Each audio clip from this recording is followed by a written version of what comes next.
खरं तर बंदुकीच्या जोरावर आणि हंड्याच्या धाकावर वाघाला माणसासारखं जगायला शिकवणारी मी अनेक माणसं पाहिली, पण बंदुकीच्या जोराशिवाय आणि हंड्याच्या धाकाशिवाय इथल्या प्रत्येक माणसाला वाघासारखं जगायला शिकवणारा मी एकच वाघ पाहिलाय, आणि ते म्हणजे छत्रपती शिवाजी महाराज.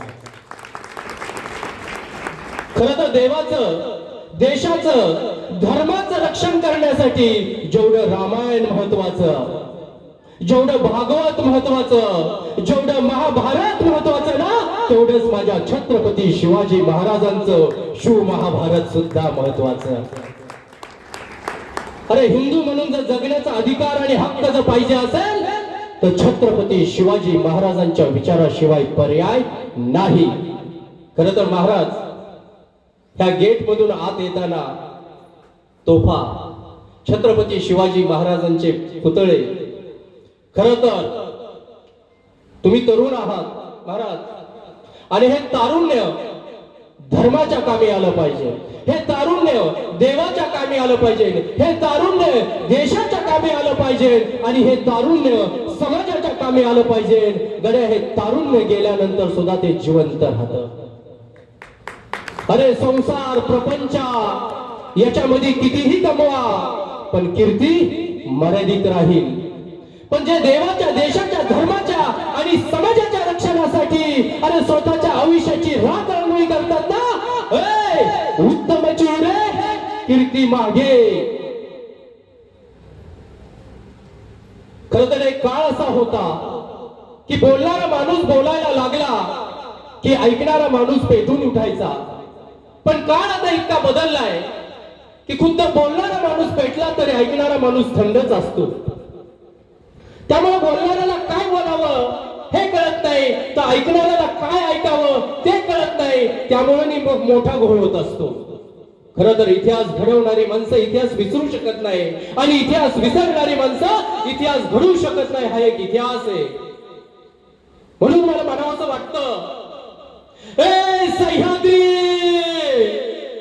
अरे सांगशील का माझा छत्रपती शिवाजी राजा कसा होता? सह्याद्री, अरे सांगणारे माझा राजा बोलत कसा होता? सह्याद्री, अरे सांगणारे माझा राजा लढत कसा होता? सह्याद्री, अरे सांगणारे माझा राजा चालत कसा होता? सह्याद्री, अरे सांगणारे आमचे शूरवीर बाजीप्रभू देशपांडे कसे होते? सह्याद्री, अरे सांगणारे आमचा नरवीर तानाजी मालुसरे कसा होता? सह्याद्री, अरे सांगणारे आमचे मावळे कसे होते? सांग ना. श्वासात राजर, ध्यासात राज, घावात राजर, भावात राज, जगण्यात राजर, मरण्यात राज, हे शुभर. 25 जुलै 1629 रोजी दौलताबाद किल्ल्याच्या पायथ्याशी राजे लखोजी जाधव आणि त्यांची 3 मुलं अश्लोजी, रघोजी आणि यशवंतराव दौलताबाद किल्ल्याच्या पायथ्याशी पोहोचले. पण इथंच निजाम बादशहानी जहरी चाल टाकली आणि राजे लखोजी जाधव आणि त्यांच्या 3 मुलांकडे तलवारी, ढाल ताब्यात घेतल्या.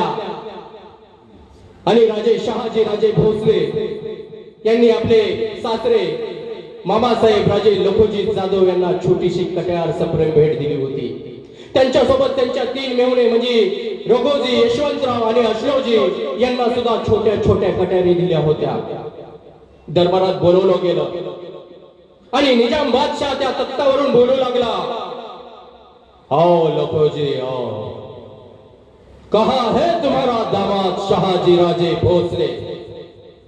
आप बोले थे ना उसे कैद कर कर बंदी बनाकर हमारे सामने पेश करने वाले थे. कहा है? राजे लखोजी, आपने तो गलत किया, इसका इनाम आपको मिल जाएगा. आणि निजाम बादशाह त्यांच्या छोट्याशा तख्तावरून उठून निघून गेला पडद्याच्या पाठीमागं आणि कुर्निश करण्यासाठी त्यांच्या 3ही मुलांना दरबारात बोलवलं गेलं.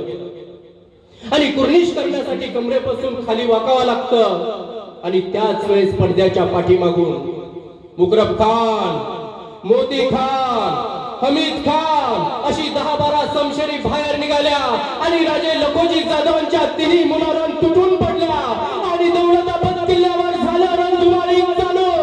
त्यातला रघोजी नावाचा मुलगा आपला स्वतःचा जीव वाचवण्यासाठी दरबाराच्या बाहेर पडाला.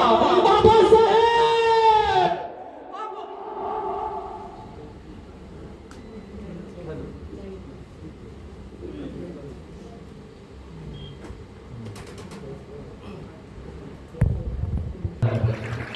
नावाच्या मुलाच्या मस्तकी पडला. राजे लखोजी जाधवांचा पहिला मुलगा मारला गेला. राजे लखोजी जाधवांचा दुसरा मुलगा मारला गेला. राजे लखोजी जाधवांचा तिसरा मुलगा सुद्धा मारला गेला. अरे राजे लखोजी जाधवांकडे छोटीशी कट्यार होती आणि या सुलतानी सत्तेसोबत राजे लखोजी जाधव एकटे लढू लागले. सूप वार व्हायला लागले. अरे राजे लखोजी जाधवांच्या अंगावर अशी एकही खून नव्हती की जिथं वार झाला नाही. पूर्ण रक्त बंबाळ झाले राजे लखोजी जाधव आणि लढता रक्ताच्या थरोळ्यात धारा तीर्थ पडले राजे लखोजी जाधव. तसे राजे लखोजी जाधव कडकले. सुलतानांनो आणि कोण्या कुत्र्याची औलाद. अरे या सुलतानाची कितीही मंडळीने चाकरी करा पण आमच्या युवकाची फळ तुम्ही आम्हाला हे देणार. सुलतानांनो अरे ध्यानात ठेवा तुमचा हिकाळ जवळ आलेला आहे. अरे माझ्या तिन्ही लेकरांना संपवणाऱ्या ध्यानात ठेवा तुमचा हिकाळ जवळ आलेला आहे. आणि रक्ताच्या चारोळ्यात पडलेल्या तिन्ही लेकरांकडे पाहून राजे लखोजी जाधव कडकले. अरे तुमच्या रक्ताचा बदला घेण्यासाठी या 12 वर्षामध्ये एक तरी राजा जन्माला येणार. अरे आपल्या माय माऊलीच्या पदराचं रक्षण करणारच होते. या 12 वर्षामध्ये एक तरी राजा जन्माला येणार. या देवाचा ज्या सोन्यासारख्या दिवसाची वाट जंगलातील पशु पक्षी सुद्धा पाहत होते.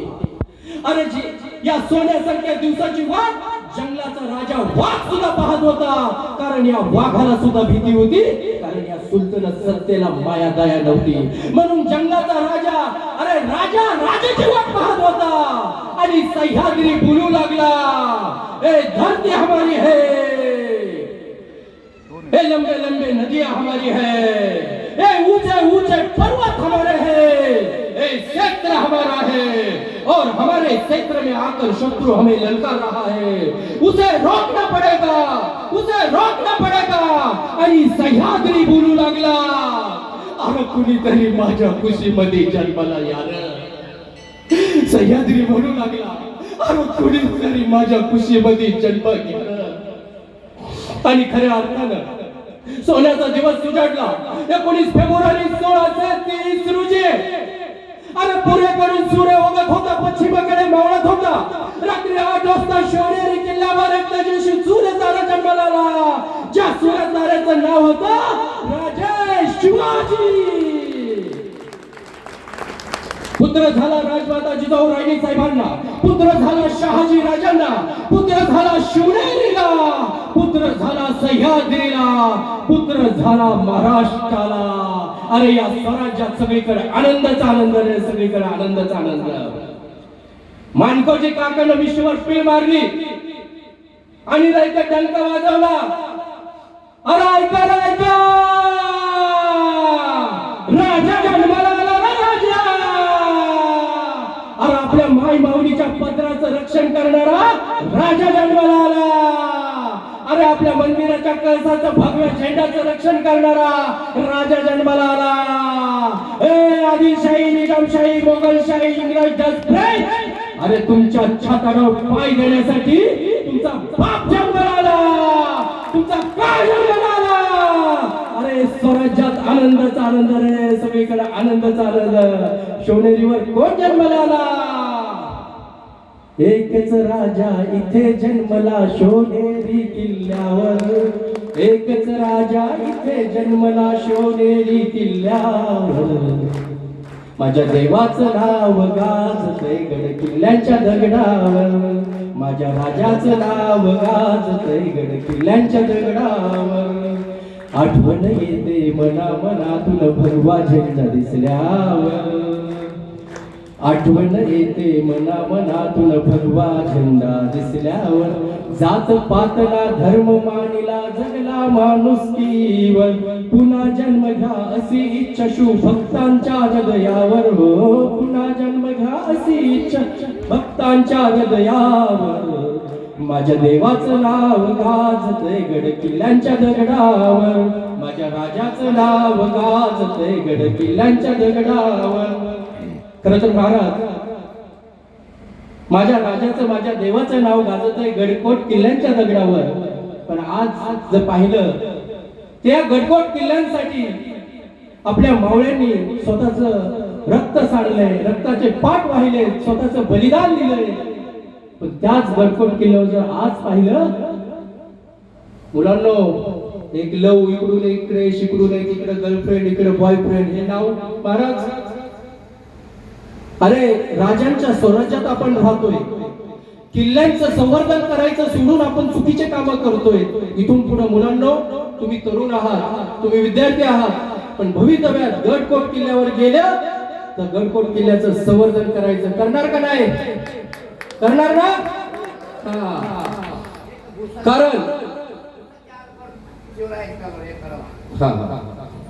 कारण भारतीय संस्कृती ही पाश्चिमात्य देशाप्रमाणे भोगावर आधारलेली नसून त्यागावर आधारलेली आहे. मृत्यूची तमाट बाळगता आपली कवच कुंडले इंद्राला देणारा कर्ण सुद्धा इथलाच. स्वप्नातील दान सत्यात उतरवणारा राजा हरिश्चंद्र सुद्धा इथलाच. स्वतःच्या मुलाचं लग्न बाजूला ठेवून शत्रू पक्षाची लढता लढता धारातीर्थ पडणारे नरवीर तानाजी मालुसरे सुद्धा इथलेच. शत्रू पक्षाच्या सुनेची मोठी खडा नारळाने भरवणारे छत्रपती शिवाजी महाराज सुद्धा इथलेच.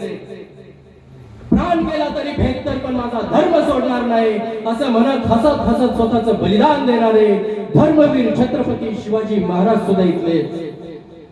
शत्रू पक्षाची लावण्याची स्त्री समोर उभी असताना ही जर आमची आई असती तर आम्ही किती सुंदर झालो असतो असे म्हणणारे छत्रपती शिवाजी महाराज कुठे आणि मुलगी दिसताक्षणी आतिका खंडाळा म्हणणारा आजचा तरुण कुठे? अरे कोणाच्या स्वराज्यात राहतो आपण? आपण म्हणतो 16वं वय धोक्याचं, पण याच 16व्या वर्षी महान पराक्रम सुद्धा झालेले आहेत. विद्यार्थी मित्रांनो, आपल्याला चांगल्या वाट्याला जायचंय का चुकीच्या वाट्याला जायचंय हे तुमच्या हातात आहे. कारण या 16 वर्षामध्ये एखादी चमकणारी गोष्ट दिसते, चकाकणारी गोष्ट दिसते, आपण त्याच्या जवळ जातो, त्याला स्पर्श करतो, पण ती असते का? ती कुठेतरी लागते, त्याची जखम होते, जखमेतून मोठी जखम होते, ती चिघळते, त्याचं गँग्रीन होतं, आयुष्य कधी उद्ध्वस्त होतं हे तुम्हाला मला सुद्धा कळत नाही. कारण आपले आई वडील शेतकरी असतात, आपल्यासाठी आपल्या स्वप्नांसाठी ते जीवाचं रान करतात, हाडाचं काढ करतात. त्यांच्या विश्वासाला विद्यार्थी मित्रांनो कधी तडा जाऊ देऊ नका. अरे कोणाच्या बापानी गाड्या उभ्या केल्या तर कोणाच्या बापानी माड्या उभ्या केल्या, पण आपल्या शेतकरी बापानं आपलं जग उभा केलंय हे लक्षात ठेवलं पाहिजे. आणि त्या शेतकरी बापाचे पुत्र आहोत याचा आपल्याला अभिमान पाहिजे. कारण अवघ्या 16 वर्षामध्ये छत्रपती शिवाजी राजांनी स्वराज्याचं तोरण बनलं. अवघ्या 16 वर्षामध्ये संत ज्ञानेश्वर माऊलींनी ज्ञानेश्वरी दिली. अवघ्या 16 वर्षामध्ये आम्ही केलं काय तर तंबाखूला चुना लावला. अवघ्या 17ला गुटखा खाल्ला, अवघ्या 18ला दारू प्याला आणि ऐन तारुण्यामध्ये काही करण्याच्या उमेदीमध्ये ही वाट मसनाची. अरे जन्म येऊन काय केलं? याच्यासाठी जन्म आहे का आपला? प्रेम करा, पण एका जीवानं दुसऱ्या जीवावर प्रेम करा, एका आत्म्यानं दुसऱ्या आत्म्यावर प्रेम करा. अरे आपल्या गावावर, आपल्या देशावर, आपल्या देवावर, धर्मावर प्रेम करा. प्रेम कोणावर करा? या जन्मावर, या जगण्यावर शतदा प्रेम करावे. हो हे तारुण्य, ह्या तारुण्याला वंशमोर नाहीये मित्रांनो. समजा पायातील ताकद निघून गेली आणि पर्वतावर चढायचं ठरवलं तर ते शक्य नाही. समजा इंद्रधनुष्य बघायचं ठरवलं आणि दृष्टी निघून गेली तर ते शक्य नाही. त्याच्यामुळे वेळ निघून जाण्याआधी सावध व्हायला हवं. कारण हा तोच महाराष्ट्र आहे की ज्या महाराष्ट्रामध्ये छत्रपती शिवाजी महाराज जन्माला आले. हा तोच महाराष्ट्र आहे की ज्या महाराष्ट्रामध्ये संत ज्ञानेश्वर माऊली जन्माला आले. हा तोच महाराष्ट्र आहे की ज्या महाराष्ट्रामध्ये संत तुकाराम महाराज, संत एकनाथ महाराज, संत नामदेव महाराज जन्माला आले. आणि हा तोच महाराष्ट्र आहे माऊले हो की ज्या महाराष्ट्रामध्ये संत जनाबाई, मुक्ताबाई, बहिणाबाई, सखूबाई, अहिल्याबाई यांच्यासारखे थोर संत जन्माला आले. आणि हा तोच महाराष्ट्र आहे की ज्या महाराष्ट्रामध्ये तुम्ही आम्ही जन्माला आलो आहोत. काय फरक आहे? वाचलं पाहिजे, कारण वाचनाने मस्तक सुधारतं आणि ज्याचं मस्तक सुधारलेलं असतं ते कोणासमोर नतमस्तक होत नसतं. म्हणून वाचलं पाहिजे. छत्रपती शिवाजी महाराजांचा काळ, छत्रपती शिवाजी महाराज एखादी मोहीम उभी करायचे तसे बाजीप्रभू देशपांडे म्हणायचं, राजा ही मोहीम आमची बर का. तसे तानाजी मालुसरे म्हणायचे, हो बाजी अहो आम्ही आधीच नंबर लावून ठेवलाय, ही मोहीम आमची. तसे यसाजीराव म्हणायचे, हो तानाजीराव अहो ही मोहीम आमची. जगाच्या पाठीवर एक काळ असा होता आणि तो काळ म्हणजे छत्रपती शिवाजी महाराजांचा काळ. अरे मरण्यासाठी नंबर लागले होते, मरण्यासाठी. पण आजचे मावळे जर पाहिले तर आमचीच गाडी, आमचीच माडी, आमच्याच बायकोची गोल गोल साडी, याच्या पलीकडे आम्हाला काही दिसत नाही. देवाचं, देशाचं, धर्माचं रक्षण करण्यासाठी महाराज तुमची गरज आहे या देशाला, या स्वराज्याला. कारण धर्माचं रक्षण करण्याचं काम तुम्ही करताय आणि चांगलं कार्य करताय. मी प्रत्येक इव्हेंट मध्ये सांगत असतो महाराज, ज्या वेळेस गणपती बसवण्यासाठी तरुण मित्रमंडळी दारादारापर्यंत पोहोचतात वर्गणी मागण्यासाठी, तर मी प्रत्येकाला या व्याख्यानाच्या कीर्तनाच्या माध्यमातून सांगत असतो की ते जर आपल्या घरासमोरून जर जात असेल, त्यांनी 100 रुपये वर्गणी मागितली महाराज, तर तुम्ही 1000 रुपये द्या. कारण या धर्मासाठी या तरुण मुलांची गरज आहे आणि ते काम तुम्ही करता. तुम्हाला सुद्धा या सर्वसामान्य जनतेने मदत केली तर या धर्माचा गाडा तुम्ही पुढे घेऊन जाणार आहात. आणि याच्यामुळे मला तुमच्याबद्दल सांगावंसं वाटतं महाराज, इतका भव्य दिव्य श्रीरामनवमी निमित्त इतका भव्य दिव्य कार्यक्रम तुम्ही साजरा केलेला आहे. खरंच एक कौतुकास्पद गोष्ट आहे. एकदा महाराजांसाठी जोरदार टाळ्या झाल्या पाहिजे. खरं तर छत्रपती शिवाजी महाराजांच्या काळात राजमाता जिजाऊंनी पहिली सहकारी संस्था स्थापन केली होती आणि या सहकारी संस्थेच्या माध्यमातून शेतकऱ्यांना कर्ज दिलं जात होतं.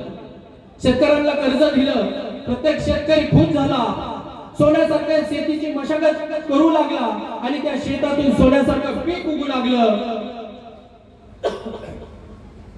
तसा शेतकरी खुश झाला, पण डोंगर दऱ्यातील रानगावाच्या जनावरांना थैमान घातलं, सोन्यासारखं पीक उगवलंय आणि या सोन्यासारख्या पिकाची नासधूस करायला लागला. तसा शेतकरी हलाल झाला, अरे सोन्यासारखं पीक या शेतातून उगवू लागले आणि रानगावाच्या जनावरांना थैमान घातले, करायचं काय. तसा शेतकरी सरळ लाल महालात गेला आणि लाल महालात गेल्यानंतर आऊसाहेबांना आवाज दिला, आऊसाहेब, आऊसाहेब आम्हाला वाचवा, आऊसाहेब आम्हाला वाचवा. सोन्यासारखं पीक उगू लागले शेतातून, पण या डोंगर दऱ्यातील रानगव्याच्या जनावरांना थैमान घातले, आऊसाहेब आम्हाला वाचवा.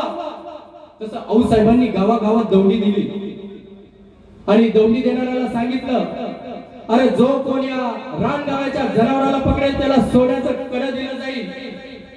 आणि तरणी बाण मुलं निघाली, रानगव्याचं जनावर पकडायला लागली आणि आऊसाहेबांकडून सोन्याचं कडं घेऊ लागली.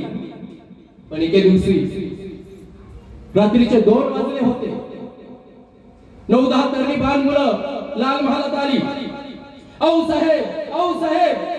तसे पहारेकरी म्हणले, अरे येणे का खुले, रात्रीचे 2 वाजले, आऊसाहेब झोपले. नाही नाही आम्हाला आऊसाहेबांना भेटायचं. अरे सकाळी या की. नाही नाही आत्ताच भेटायचं. तसा बाहेरचा गोंधळ ऐकून आऊसाहेब जातीने बाहेर आल्या. तसे एका तरुण मुलांनी उडी मारली, आऊसाहेब, आऊसाहेब आम्ही जनावर पकडलं. तसे आऊसाहेब म्हणले, अरे वा छान छान, पण खूप उशीर झाला रे, सकाळी आले असतं तर. नाही आऊसाहेब. आणि का रे, तुम्ही तर अख्खं जनावरच घेऊन आलं, साधी सिक्की काल वगैरे आणलं असतं तरी जमलं असतं. ध्यानातच नाही राहिलं आऊसाहेब. आणि सकाळी आले असतात तुम्हाला सोन्याचं कडं दिलं नसतं. नाही आऊसाहेब, आऊसाहेब मला सोन्याचं कडं नको, मी सोन्याच्या कड्यासाठी नाही आलो आऊसाहेब, मला फक्त तुमच्या कौतुकाची थाप माझ्या पाठीवर पडावी म्हणून आलोय आऊसाहेब, मला सोन्याचं कडं नको. तशा आऊसाहेब समोर आल्या आणि त्या मुलाला विचारलं, बाळा तुझं नाव काय. तसा हा कर्णबाण मुलगा म्हणाला, ताना उमरट गावचाची तानाजी मानुसरे म्हणतात. आणि त्या दिवसापासून जो तानाजी मानुसरे औसाहेबांचा राहिला तर मरेपर्यंत या स्वराज्याचा राहिला. एक कौतुकाची थाप करणारी ठरली, एक. कारण हे स्वराज्य तलवारीच्या पाठीवर नाही तर कौतुकाच्या थापीवर उभं राहिलेलं आहे. आणि मी या मताचा आहे, कौतुक करणाऱ्याचं कौतुक करावं. महाराज, खरं तर इतका भव्य दिव्य कार्यक्रम तुम्ही आज रामनवमी निमित्त ठेवला. आज आमच्या सोबत ग्रामसेवक दीपेश भाऊ आले, पकवाद वादक सुदर्शन महाराज आले. आणि दीपेश भाऊला त्यांचं गाणं ऐकून तुम्ही दोनदा म्हणले, भाऊ तुम्ही गा, आणि त्यांना ट्रॉफी देऊन तुम्ही त्यांचा सन्मान केला. खऱ्या अर्थाने मी या मताचा आहे, कौतुक करणाऱ्याचं कौतुक करायला पाहिजे. आपल्याच माणसाचं कौतुक करण्यासाठी इतका भव्य दिव्य कार्यक्रम केलेला आहे. खरं महाराज, तुमचं कौतुक झालं पाहिजे. महाराजांसाठी जोरदार टाळ्या झाल्या.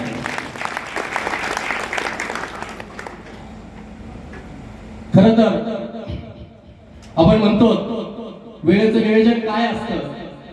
थोर क्रांतिकारक रामप्रसाद बिस्मिल्ला हे क्रांतिकारक होते आणि तुरुंगात होते.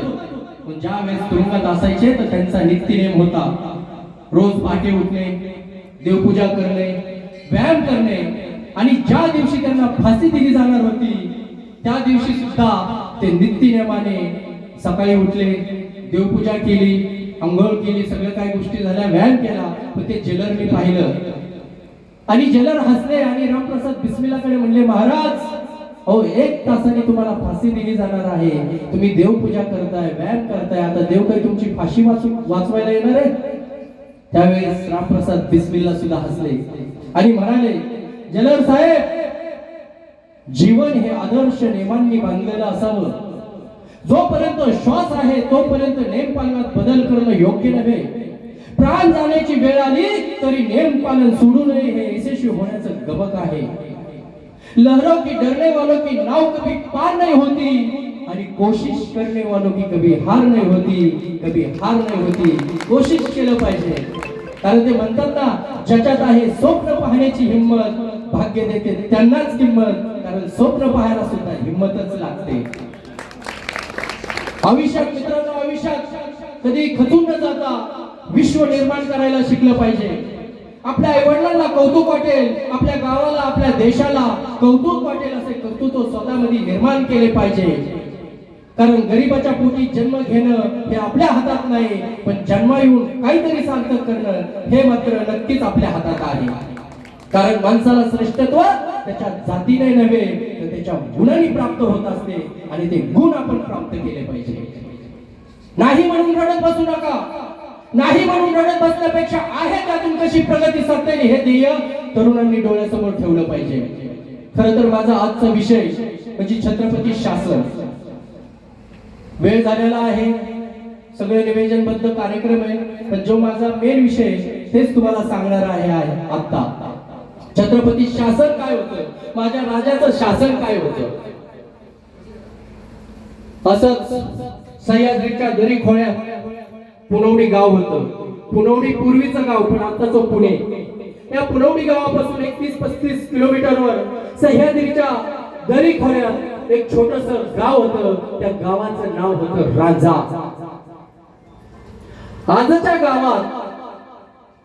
आजच्या काळात गावकरी जसा सरपंचाला निवडून देतो ना, तसा पूर्वीच्या काळात म्हणजे राजांच्या काळात गावकरी पाटलाला निवडून द्यायचा.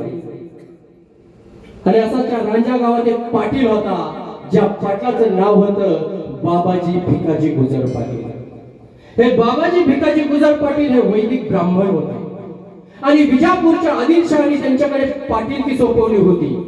दिसायला जबरदस्त 7 फूट हाईट, जबरदस्त बॉडी आणि मिशीला पीळ मारायचा, पायात कोल्हापुरी पायतान. आणि गावातून चालत जरी असताना त्याच्या चपलाचा सुद्धा आवाज यायचा. कसा? कर. गावातून जात असले की गावातील तरुण मुलं त्या पाटलाकडे बघायचे.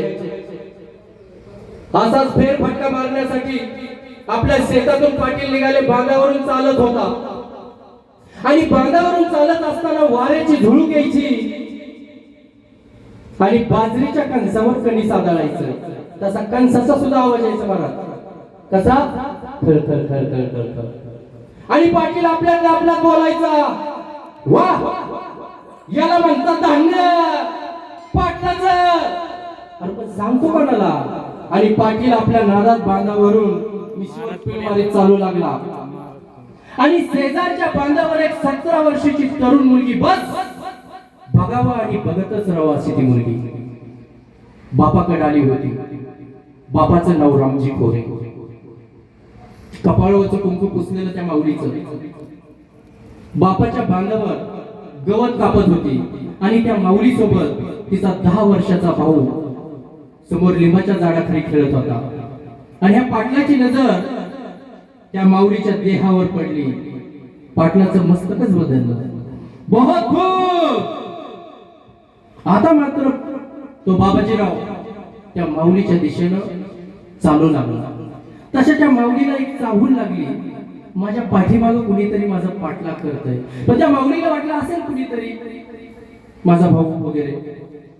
तर त्या माऊलीचा मागं वळून पाहण्याचा क्षण आणि पाटलाचा त्या माऊलीच्या पदरावर हात टाकण्याचा क्षण एकच झाला. पाटलाने त्या माऊलीच्या पदरावर हात टाकला आणि ओढला, सर. आता मात्र ती माऊली घाबरली.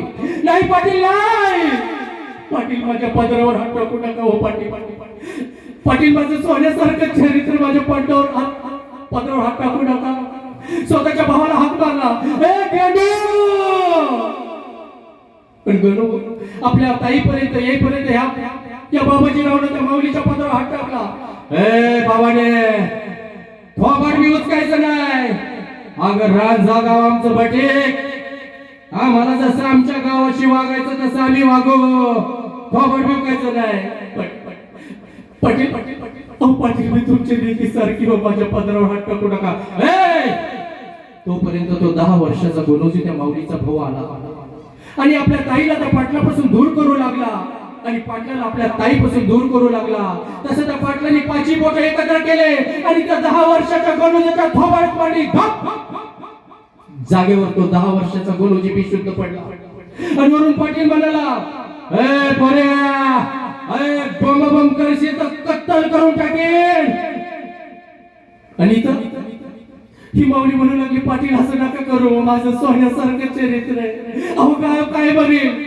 भावाने वरडायचं नाही. आणि भर दिवस अडवला ह्या आरामखोर बाबाजी भिकाजी गुजर पाटलाने त्या माय माऊलीच्या पदरावर हात टाकले. हा पाटील मात्र उभाबात निघून गेला. आणि इथं भिजलेल्या पाखरासारखा जीव झाला होता या माऊलीचा. थरथर थरथर कापत होती. काही दिशेला पाहू लागली, मला कुणी पाहतंय का, पण तिला पाहणारं कुणी नव्हतं. शेजारी बापाची विहीर होती. विहिरीच्या कडेला गेली आणि काही दिशेला पाहू लागली. माझा बा गावातून जाता येता कुणी रामराम घातल्या बिगर, नमस्कार घातल्या बिगर कुणी जात नव्हतं. आता माझा बा कोणत्या मानानं या समाजासमोर जाईल? हे पांडुरंगा, हे पांडुरंगा, द्रुपदीने आवाज दिला तर धावत पळत आला रे, धावत पळत आला. पण माझ्या वक्ताला कुठे गेला होता? आई आई तुझ्या भावाने तू पण नाही आली. जगून तरी काय करायचं काय? आणि ही माऊली आपला स्वतःचा देह विहिरीत ढकलून देण्यासाठी 2 पावलं पुढे चालली. तोच पिसून पडलेला तिचा 10 वर्षाचा भाऊ जागा झाला तसा दही दिशेला पाहू लागला. माझी ताई कुठे दिसते का? माझी ताई कुठे दिसते का? पण ताई समोर विहिरीच्या कडेला उभी होती. आणि या 10 वर्षाच्या गणूजीला कळून चुकलं. ज्यावेळेस मी बेशुद्ध पडलो त्यावेळेस या बाबाजीरावनं माझ्या ताई सोबत काय केलं? अरे एक काचाचा ठाव घेणारी आर्थिक गाडी मारली. नाही ताई, ताई तू आत्महत्या करायची नाही ग ताई. ताई तू विहिरीत उडी टाकायची नाही ताई. ताई अगं ताई तू विहिरीत उडी टाकली तर रक्षाबंधनाच्या वक्ताला माझ्या मनगटावर राखी कोण बांधेल? सांग ना ताई, कोण बांधेल? नाही ताई, ताई मी घरला गेलो तर बाबा विचारेल, अरे आपली ताई कुठे रे, ताई कुठे? अरे काय सांगायचं रे त्या ताईला? काय सांगायचं? ताई ताई मी मोठं झालो तर बाबाजीरावचा भेद बघतो, पण तू विहिरीत उडी टाकायची नाही ताई. नाही, मी पण आलो तुझ्या सोबत. आणि आज 10 वर्षाचा गणूजी आपल्या ताईपर्यंत जाईपर्यंत त्या माऊलीने स्वतःचा देह तेव्हाच विहिरीत ढकलून दिला होता. आणि भुंडाऱ्या ताईकडे पाहून गणूजी बोलू लागला, वा ताई वा, का केली का आत्महत्या ताई? का विहिरीत उडी टाकली? का संपवलं स्वतःला? अगं या जन्मी मी तुला वाचू शकलो नाही ग ताई. ताई मला पोहायला मी येत नाही ग. मी तरी काय करू ताई? मला सांगण्याचा अधिकार नाही ताई. मी आपण आलो तुझ्या सोबत. आणि हा 10 वर्षाचा गणूजी विहिरीत स्वतःचा जीव ढकलून देण्यासाठी गेला पुढे आणि बुडणाऱ्या ताईकडे पाहून मस्तकातले विचार बदलले. आणि अरे आपल्या बुडणाऱ्या ताईला शब्द देऊन हा गणूजी बोलून गेला, नाही नाही नाही ताई, ताई मी आत्महत्या करणार नाही. ज्या बाबाजी भिकाजी गुजर पाटलानं तुझ्या माझ्या माय माऊलीच्या पदरावर हात टाकला तो हात, आणि ज्या बाबाजी रावचे पाय तुझ्या देहाकडे झेपवले ते पाय, जोपर्यंत या बाबाजी भिकाजी गुजर पाटलाचे हात पाय करत नाही तोपर्यंत मी देखील आत्महत्या करणार नाही. आणि हाच गणूजी रडत रडत आपल्या वडिलांकडे धावत पळत गेला. बाबा त्या राजाच्या पाटलाने आपल्या ताईला मारलं हो, आपल्या ताईला मारलं. बापाच्या शेजारीचे गावातला पुढारी फेटा परिधान केलेला आणि त्याला बोलू लागला हा 10 वर्षाचा गणूजी, ओ बाबा अहो त्या पाटलाला कुणीतरी रोखावो, कुणीतरी रोका. आज माझ्या ताईवर आला हो, उद्या तुमच्या लिकीवर कुणीतरी त्याला रोका. बाप तर जमिनीवर धारा तीर्थ कोसळला आणि ढस ढस रडायला लागला. रामजी खोरे नावाच्या बापानं न्याव मागण्यासाठी कोणाकडे जायला पाहिजे होतं? गावातील पुढाऱ्यांकडे, पारावर पत्त्या खेळणाऱ्याकडे, जुगार खेळणाऱ्याकडे, पण न्याय मागायला गावात कोणाकडे नाही गेला. हा रामजी खोरे नावाचा बाप न्याय मागण्यासाठी 17 वर्षाच्या शिवबा राजांकडे लाल महाराज गेला. सरळ राजांपुढे लोटांगण घातलं. राजा राजा मला न्याय द्या, राजा मला न्याय द्या. अहो कुंपणानं शेत खाल्लं, हो राजा मला न्याय द्या. राजांना कळून चुकलं काहीतरी गफलत झालेले आहे. राजांनी कवड्याची माळ हातात घेतली, डोळे मिटवले आणि ओठातून शब्द फुटफुटले, जगदंब जगदंब जगदंब. तसे राजे बोलू लागले, बाबा शांत व्हा, बाबा शांत व्हा. काय झाले ते आम्हा सविस्तर सांगावे. काय सांगावं शिवबा राजा, काय सांगावं? हे सांगावं त्या राजाच्या पाटलानं माझ्या मुलीच्या आयुष्याची राख रांगोळी केली. हे काय हे न्याय देणारा तो आदिलशाह रे? कोल्या कुत्र्याने यावं आपल्याला न्याय द्यावा? राजा न्याय मागण्यासाठी तुझं दार दिसतं, राजा तुझं दार दिसतं. शेजारी राजमाता जिजाऊ होत्या, त्यांच्या समोर लोटांगण घातलं रामजी खोरे नावाच्या बापानं. आऊ साहेब मला न्याय द्या, आऊ साहेब मला न्याय द्या. त्या बाबाजी रावने माझ्या मुलीच्या आयुष्याची राख रांगोळी केली आणि म्हणाला बोंब करशील तर कत्तल करून टाकेल. आता म्या काय करावं आऊ साहेब? मला न्याय हवाय, मला न्याय हवाय. आणि झालेला सगळा प्रकार रामजी खोरे नावाच्या बापानं 17 वर्षाच्या शिवबा राजांना सांगितलं. राजांची तळपायाची आग मस्तकात गेली. जगदंब जगदंब. शेजारी 10 हत्तीचं बळ असणारा येसाजी कंक नावाचा सेनापती उभा होता आणि राजा बोलून गेले, येसाजी कंक, जो मारेल रयतेला डंक त्याला फिरफोर कैद करा आणि लाल महाराज हजर करा. तसं येसाजी कंकने मुजरा केला. जी राजा. ढाल नाही घेतली, तलवार नाही घेतली, सरळ येसाजी कंक तबेलात गेले. घोडा बाहेर काढला, खुटीला अडकवल्याला दावा घेतलं, खांद्याला अडकवलं आणि घोड्याला टाच मारली. तशी घोड्याचे पावलं रांजा गावाच्या दिशेने चालू लागली. आणि ज्यावेळेस रांजा गावाच्या रस्त्यावरून चालू लागली त्यावेळेस त्या रांजा गावातील शेतकरी बोलू लागले, ओ यासाजीराव. कोण बनायचं? अहो आम्हीच की, या कांदा भाकर खाऊ या. नाही तुमचं चालू द्या. इकडल्या अंगाला कसं काय येणं केलं? तुमच्या गावचे बाबाजी भिकाजी गुजर पाटलाच भेटायला आलो. पाटलाच भेटायला झालं होय. या कांदा भाकर खाऊ. नाही चालू द्या.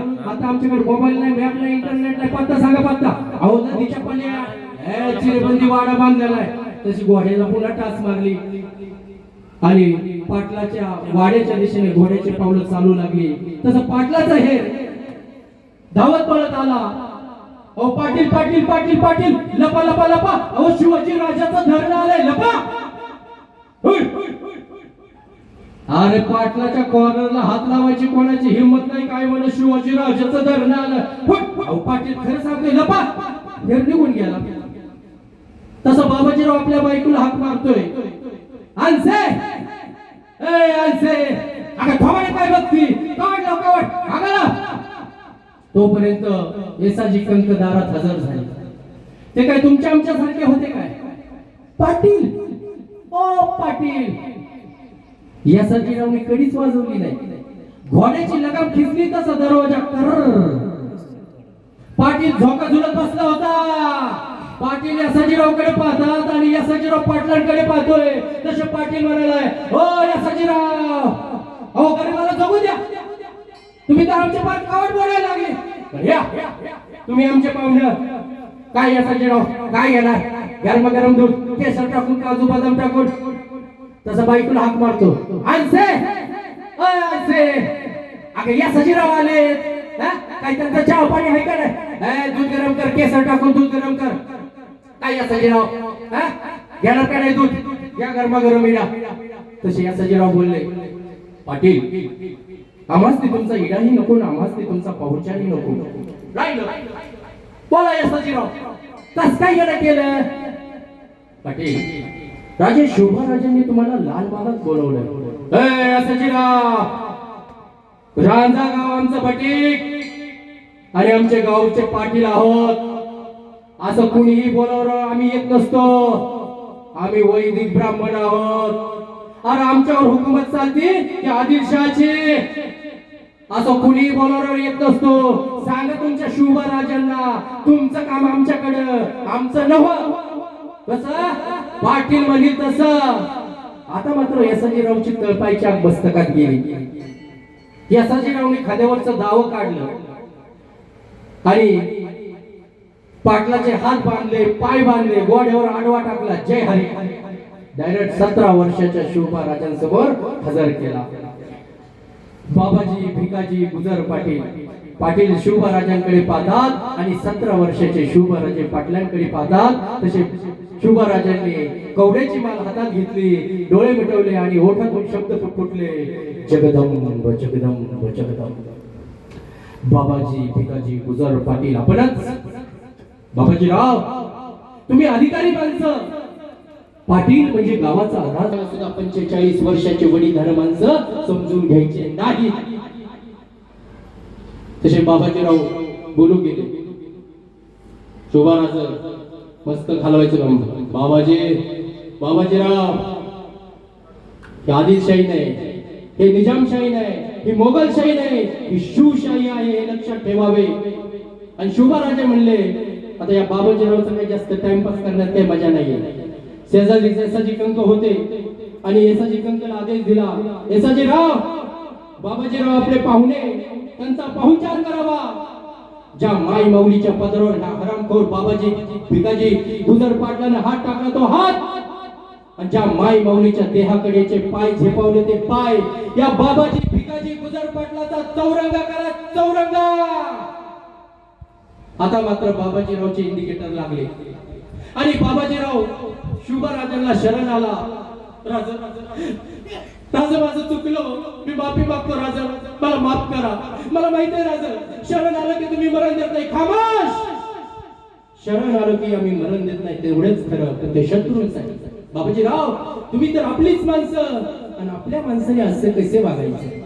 बाबाजीराव आज जर आम्ही तुम्हाला माफ केलं ना तर उद्याचे ते बलात्कार करणारे येतील आणि तुम्ही ज्या ठिकाणी उभे आहेत त्याच ठिकाणी उभे राहतील आणि आम्हाला म्हणतील, राजा 28 फेब्रुवारी 1647 साली नाही का रांझ्याच्या पाटलाला माफ केलं होतं, तसं आम्हालाही माफ करा. नाही बाबाजीराव नाही, इथून पुढे आमच्या माई माऊलीच्या पदरावर जर कोणी हात टाकण्याचा प्रयत्न केला तर त्याची आम्ही भिडभाड ठेवणार नाही. इथून पुढे आमच्या भगव्या झेंड्याला कोणी वाकड्या नजरेने पाहण्याचा प्रयत्न केला तर त्याची आम्ही भिडभाड ठेवणार नाही. इथून पुढे आमच्या हिंदू धर्माला जर कोणी बरखास्त करण्याचा प्रयत्न केला तर त्याची आम्ही भिडभाड ठेवणार नाही. हे लक्षात ठेवा. कारण औरत पर हाथ डालने वाले की उंगलियां नहीं काटते काटते है उसका गला. खरं तर छत्रपती शिवाजी महाराजांचा शिवकाळ म्हणजे स्त्रियांसाठीचा सुवर्ण काळ म्हणून ओळखला जायचा. पण आज अरे स्वतःच्या मुलीला बाहेर जाण्यापासून रोखता, कपडे घालण्यापासून टोकता, तिथं स्वतःच्या मुलाला सांगा अरे स्वतःच्या बहिणीसाठी वाघ बनतोस ना, तर दुसऱ्याच्या बहिणीसाठी पिसाटलेला कुत्रा बनू नकोस. नाही तर या सह्याद्रीमध्ये बलात्कार करणाऱ्यांना शिक्षा देण्याच्या जागा अजून जिवंत आहेत. ये धरती हमारी है, छत्रपति शिवाजी महाराज की धरती है, और इस धरती पर हमारा राज्य होगा, स्वराज्य होगा. जय भवानी, जय शिवाजी, जय भवानी, जय भवानी, जय शिवाजी, जय भवानी. वाघाच्या जातीची पोलादी छातीची जगात वैभवशाली, वाघाच्या जातीची पोलादी छातीची जगात वैभवशाली. माझ्या राजाची जयंती आली, माझ्या शिवरायाची जयंती आली. जय भवानी, जय शिवाजी, जय भवानी. राजाच्या ख्यातीत मराठी मातीत रयत खुशीत नाली, राजाच्या ख्यातीत मराठी मातीत रयत खुशीत नाली. माझ्या राजाची जयंती आली, शिवरायाची जयंती आली. जय भवानी, जय शिवाजी, जय भवानी. खरं तर महाराज, आपण म्हणतो छत्रपती शिवाजी महाराज काय देव होते काय? आमचे राजे जरी देव नसले तरी छत्रपती शिवाजी महाराज जन्माला आले म्हणून आपल्या मंदिरातले देव आहेत, हे पण आपण विसरता कामा नये. म्हणून माझा राजा देवापेक्षा कमी नाही. शिवनेरीवर शुभ जन्मला, शिवनेरीवर शुभ जन्मला, राजांचा अधिपती, साऱ्या राजांचा अधिपती. दैवत छत्रपती ना आमचं दैवत छत्रपती, दैवत छत्रपती ना आमचे दैवत छत्रपती. शुभाचे मावळे आम्हाला नाही कुणाची भीती. जय जय भवानी, जय जय शिवाजी, जय जय भवानी, जय जय शिवाजी. टाळ्या वाजा, टाळ्या, सगळ्यांनी टाळ्या वाजा. अरे ज्याला आहे छत्रपती शिवाजी महाराजांचा स्वाभिमान, ज्याला आहे हिंदू धर्माचा अभिमान, अशा सगळ्यांनी टाळ्या वाजा. आठवा आठवा आठवा 350 वर्षापूर्वीचा काळ आठवा. अरे आपल्या डोळ्या देखत आपल्या आया बहिणींची आबरू लुटली जात होती. आदिलशाही, निजामशाही, मोगलशाही, अरे हिंदूंच्या मस्तकावर थैया थैया नाचत होते. माझ्या राजांकडे बुडभर मावळे होते, पण माझ्या राजाने बुडभर मावळे घेऊन निघाले स्वराज्य निर्मितीसाठी. घोड्याच्या वेगानं, वाऱ्याच्या वेगानं, कशासाठी? स्वराज्य निर्मितीसाठी. स्वराज्य निर्मितीसाठी त्यांनी केल्या हो एक जाती, स्वराज्य निर्मितीसाठी त्यांनी केल्या हो एक जाती. आई शिवाई आई जिजाई, आई शिवाई आई जिजाई, आशीर्वाद हो पाठी, आशीर्वाद हो पाठी. दैवत छत्रपती आमचं दैवत छत्रपती. शुभाचे मावळे आम्हाला नाही कुणाची भीती. जय जय भवानी, जय जय शिवाजी, जय जय भवानी, जय जय शिवाजी. प्रौढ प्रताप पुरंदर क्षत्रिय कुलावतंस सिंहासनाधीश्वर राजाधिराज योगीराज श्रीमंत योगी श्री श्री श्री छत्रपती शिवाजी महाराज की जय. धर्मवीर छत्रपती संभाजी महाराज की जय. जय भवानी, जय शिवाजी, जय भवानी, जय शिवाजी. हर हर महादेव, हर हर महादेव. जय शिवराय. फक्त मला सांगायचं एक, जो बोलता बोलता चुकून जर काही चुकीचे शब्द जर निघाले असेल तर माणूस हा चुकीचा पुतळा